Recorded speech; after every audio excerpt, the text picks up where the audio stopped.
Telugu మ్యాట్రిమోనీకి thanks చెప్పాలి. 26 ఏళ్ల క్రితం ఇదే తెలుగు మ్యాట్రిమోనీ ద్వారానే వేళమ్మకి పెళ్లి చేశాం. పెళ్ళంటేనే తెలుగు మ్యాట్రిమోనీనే. అనంతపురం జిల్లాలో సంచలనం సృష్టించిన TDP gang honey trap case రోజుకో మలుపు తిరుగుతూ తీవ్ర ఉత్కంఠను రేకెత్తిస్తోంది. మహిళలను ఎరగా వేసి అమాయకుల నుండి టీడీపీ నేతలు కోట్లు సంపాదిస్తే వారికి సహకరించి కొందరు పోలీసులు ఉద్యోగాలు పోగొట్టుకున్నారు. ఈ దందాకు సంబంధించి డీఐజీ, ఎస్పీలు తీవ్రంగా స్పందించి విచారణ జరిపించారు. కొందరు అధికారుల పాత్ర ఉందని తేలడంతో ఎట్టకేలకు పలువురు పోలీసులపై కఠిన చర్యలు తీసుకున్నారు. Raptadu CI Sriharsha, Anantapuram rural head constable Giri, constable Durgaprasad, Itukalapalli PS constable Devanayak ను ఏకంగా సర్వీస్ నుంచి తొలగించారు. ఎస్ఐ రాంబాబు, కానిస్టేబుల్ జయరాం నాయక్, దేవేంద్రపై సస్పెన్షన్ వేటు వేశారు. Anantapuram rural PS CI Sekhar ను కర్నూలు రేంజ్ కు సరెండర్ చేశారు. 3 టౌన్ సిఐ రాజేంద్రనాథ్ యాదవ్ ను ఇప్పటికే వీఆర్ కు పంపారు.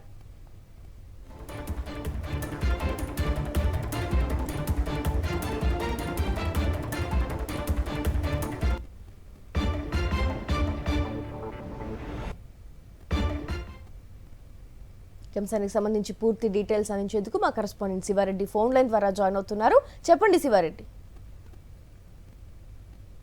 హనీ ట్రాప్ వ్యవహారంలో భాగస్వామైన పోలీసులపై అత్యంత కఠినమైన చర్యలు తీసుకున్నట్లుగా తెలుస్తోంది. ఎందుకంటే తీవ్ర స్థాయిలో సంచలనం సృష్టించడంతో పాటు పోలీసు పరువు పోయిన నేపథ్యంలో దిద్దుబాటు చర్యల్లో భాగంగానే పూర్తి స్థాయిలో పోలీసు అధికారులు ఇట్లాంటి చర్యలు తీసుకున్నట్లుగా కనిపిస్తుంది. వాస్తవానికి అనంతపురం జిల్లాలో హనీ ట్రాప్ వ్యవహారం పూర్తి స్థాయిలో వివాదాస్పదంగా మారింది, సంచలనంగా మారింది.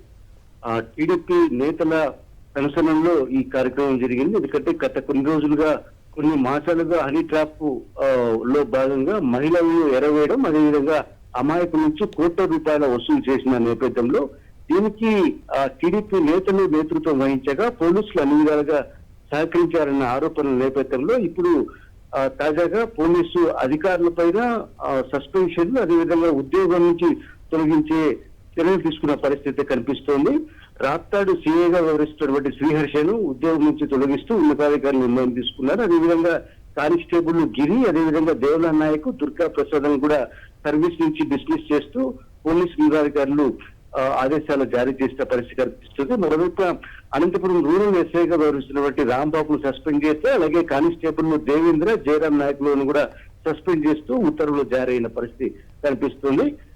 ఇప్పటికే ఈ కేసులో దాదాపు 2 సీఐలు వీఆర్ కు బదిలీ కాగా తాజాగా అనంతపురం రూరల్ సీఐ శేఖర్ ను కూడా వీఆర్ కు బదిలీ చేస్తూ ఉన్నతాధికారులు నిర్ణయం తీసుకున్నారు. మొత్తం మీద హనీ ట్రాప్ వ్యవహారానికి సంబంధించి ఏదైతే అత్యంత దారుణంగా అమాయకులను బెదిరించడము, అదేవిధంగా మహిళలను ఎరగా వేసి పూర్తి స్థాయిలో కోట్ల రూపాయలు వసూలు చేశారన్న ఆరోపణల నేపథ్యంలో ఇప్పటిదాకా ఒక్క అనంతపురం జిల్లాలోనే 16 మంది పోలీసుల పైన చర్యలు తీసుకోవడం పూర్తి స్థాయిలో చర్చనీయాంశంగా మారిన పరిస్థితి కనిపిస్తోంది. Thank you Sivareddy.